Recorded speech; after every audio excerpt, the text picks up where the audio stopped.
Бишкекте Алмазбек Атамбаевдин 6 жылдык президенттик башкаруусуна арналган Кыргызстандын тарыхындагы 6 жыл аттуу сүрөт көргөзмөсү ачылды. Ага президент Алмазбек Атамбаевдин расмий жолугушууларындагы жана коомчулук көрө элек сүрөттөрү коюлган. Көргөзмөнүн автору президенттин сүрөтчүсү Султан Досалиевдин айтымында, акыркы 6 жыл ичинде өлкөдө Атамбаевдин башкаруусу алдында кандай орчундуу өзгөрүүлөр болгонун көрсөтүү негизги максат болгон.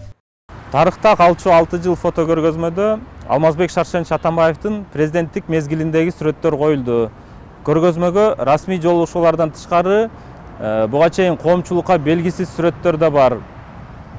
Көргөзмөдө баш аягы 100гө жакын сүрөт бар. Мындайча айтканда, акыркы 6 жылда эгемендүү өлкөбүздүн турмушундагы орчундуу окуяларды, өнүгүүнү, өзгөрүүлөрдү чагылдырууга аракет кылдык. Президенттин 6 жылдык башкаруусундагы сүрөттөрүнүн чагылдырылган иш-чара 1 айга созулмакчы.